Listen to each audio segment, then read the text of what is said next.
Well, hey guys, thanks for tuning in again to some content here. I have got Louisa on the line and I'm going to be interviewing her. She is in Sydney, in her offices. She can make an introduction to you herself in a second, but essentially Louisa works in the insolvency space. And with what's going on around the world right now and in Australia, I thought it'd be great to get some of her wisdom, some high-level strategy on both what changes are in front of us right now, but also what we can be doing right now to help buffer our businesses through this time, ultimately to prosper through this time. So Louisa, hey, why don't you say g'day to our world, a bit about you and a bit about your company? Sure. Hello, everybody. My name is Louisa Sijabat, and I am a liquidator and trustee in bankruptcy. This means that I am presently seeing a whole lot of pain that small businesses and individuals are going through right now.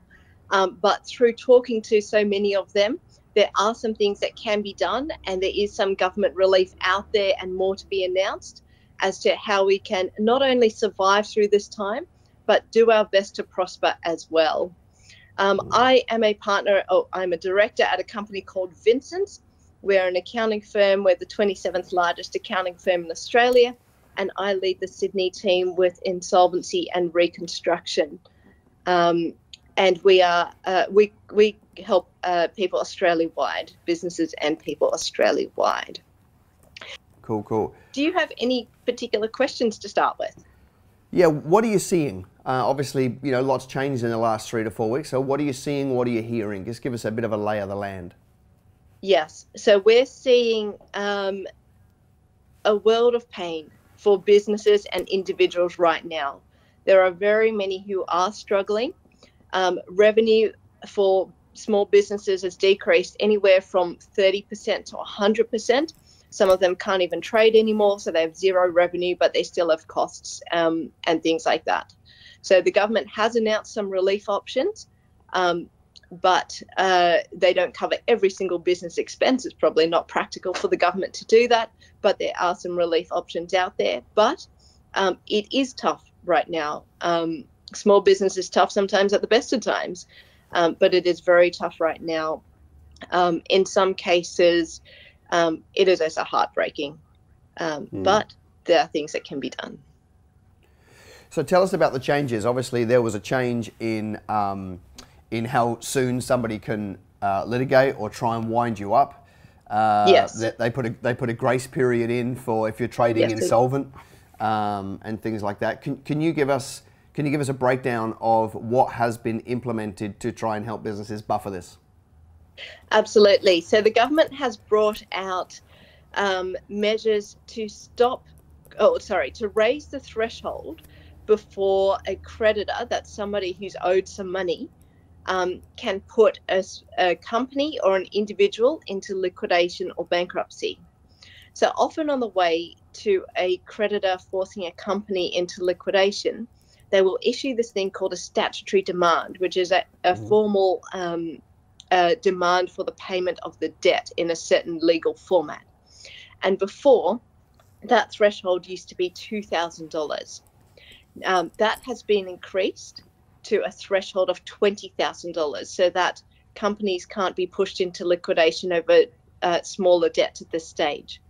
Now, usually a statutory demand would have 21 days for compliance, as in the company has to pay that debt within 21 days.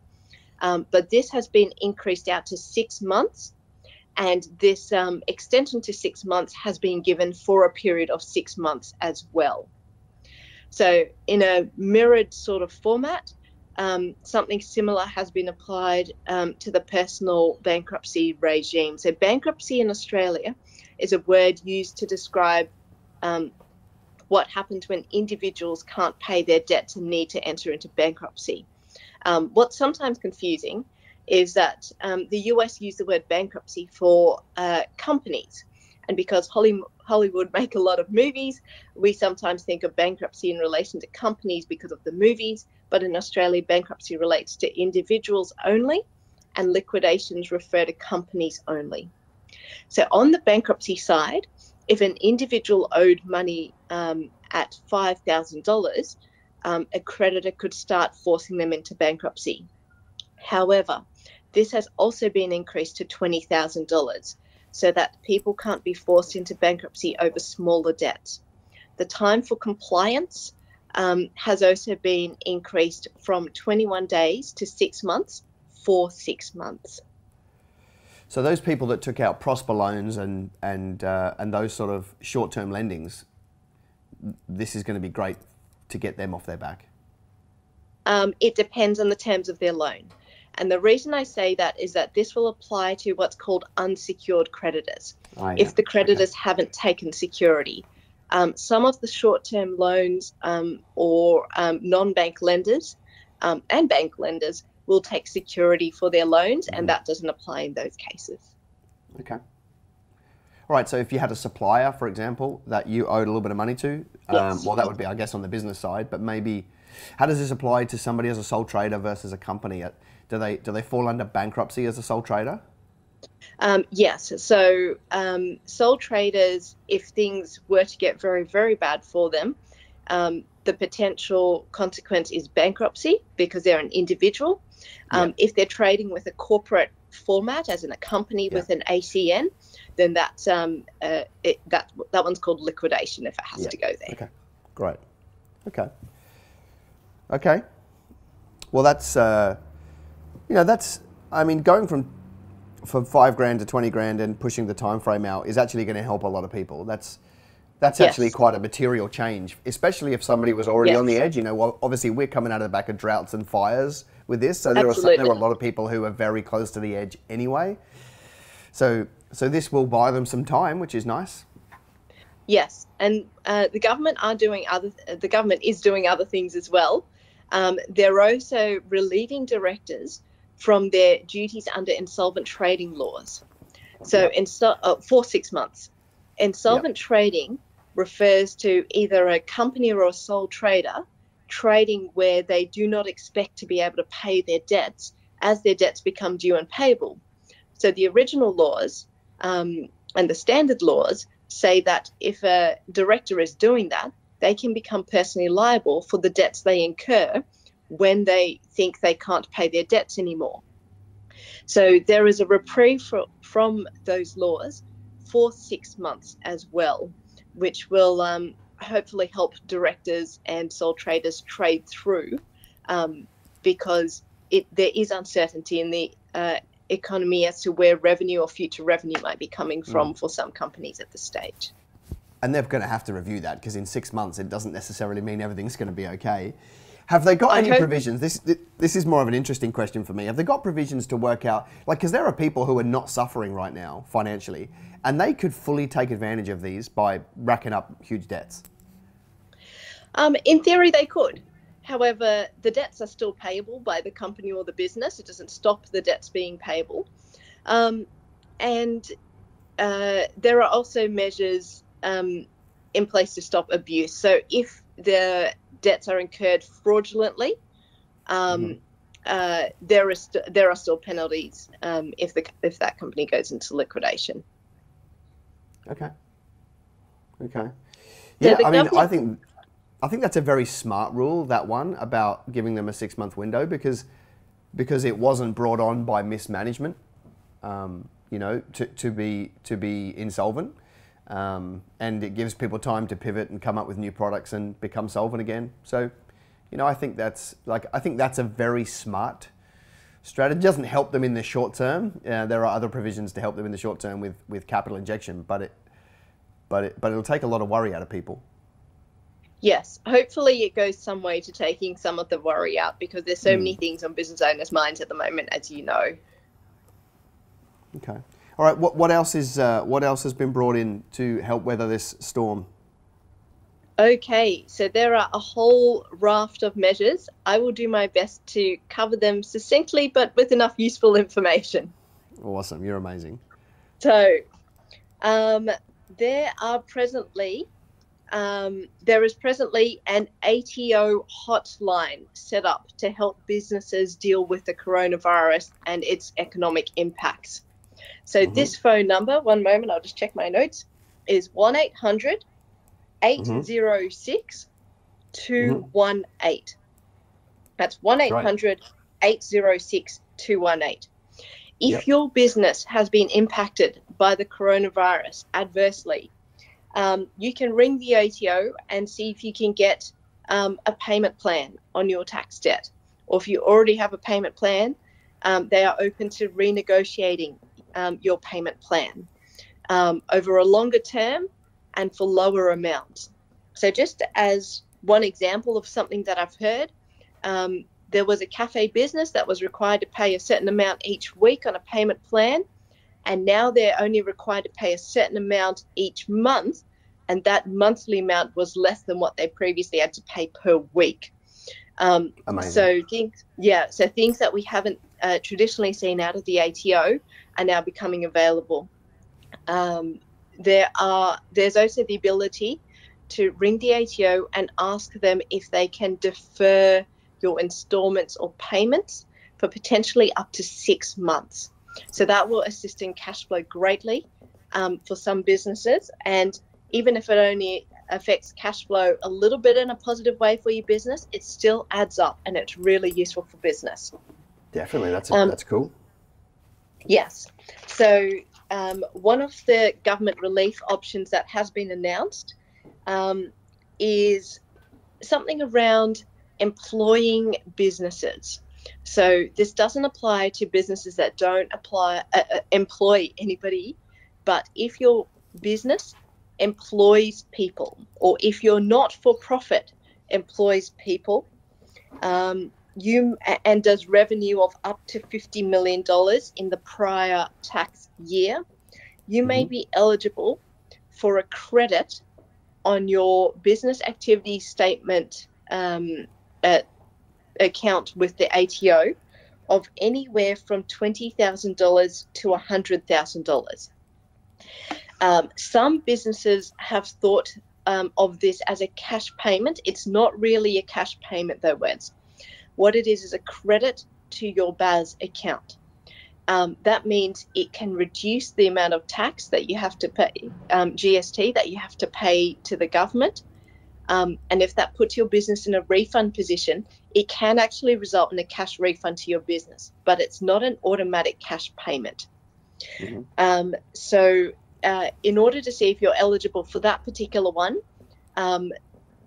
contact the ATO, and you can also search on the internet for the words Treasury and coronavirus, and it will bring up the Commonwealth Government's Treasury website with a fact sheet that explains exactly how this works. I believe they're doing that over 2 quarters, right? Yes. They're doing that over, so January to March, which will be filed anywhere after, I guess, April 1st, and then April to June, you can file on July 1, and so they're basically doing that twice.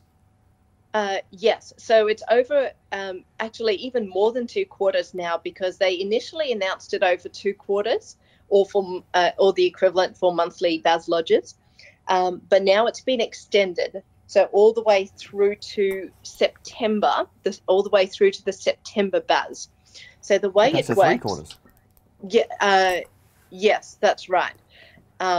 But the September BAS would usually be lodged in October, so in theory it takes it over to October as well. So the way it works is they're saying that there's one lot of payments being 100% of the PAYG withheld on salaries and wages and reported on a business's BAS. And that payment will be a minimum of $10,000 and up to $50,000 spread over April to June, July, or thereabouts. And then in the second half of the year, that there's the same value payment that's also payable in the second half of the year. There are some terms and conditions and calculations, so check the Treasury website for the fact sheet that explains exactly how this works. But just bringing it onto people's radars, and it's related to the amount of PAYG withheld by a business. So you said a minimum of 10 grand. So if you employ one person, that you haven't probably withheld much tax. So Correct. Does employing one person make you qualify as an employer and you'll get 10 grand? Yes. So they're doing it as a minimum payment of, minimum credit of $10,000 in the first, well, it's roughly a quarter, but they've set out a timetable on the fact sheet. Okay. Yes. Okay. All right. So, yeah, so the more people you employ, the bigger credit you're going to get. Yes, that's right. So if you haven't been paying your withholding, can you go back and do that now? Like, can you get that into this quarter so that they can see it? We're not sure on the details yet, but we think it's just the withholding number reported rather than the withholding number paid to the ATO. But double check with the ATO for that. Yes. That would make sense, because otherwise they're already going to give you back what you've already paid.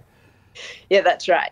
If you haven't lodged your BAS or PAYG withholding statement yet, you will probably have to do so to be eligible for this. But they haven't specifically stated so at this point.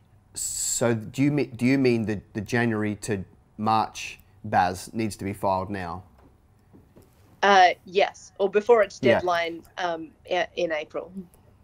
Yeah, so that's going to be interesting, because accountants can only do so much work here. So if they've got 2,000 clients who all want to rush through a file, yes, you wouldn't want to be an accounting firm in the next 6 months. I think accountants are generally quite happy to try and help their clients. I think most accountants genuinely do care for the businesses and individuals who are their clients. So yes, they will probably be very busy. So do be kind to your accountant, but I'm sure your accountant will be very glad to help you. Yeah. Okay, that's good. Okay, anything else around the rent releases and landlords and things like that? So potential relief for commercial rents has been mentioned briefly by our Prime Minister. The announcement on commercial rents and any help in that regard is actually due out today, and today's Friday, the 27th of March. So we will wait and see what is announced today. Yeah. Yeah. Okay. There are also potential wage subsidies available for apprentices or trainees. Mm-hmm. For more information about this, contact your AASN provider, so your Australian Apprentice Support Network provider. These cover 50% of the apprentice's wage subsidy from the 1st of January 2020 through to 30th of September 2020, up to $21,000, payable as up to $7,000 per quarter.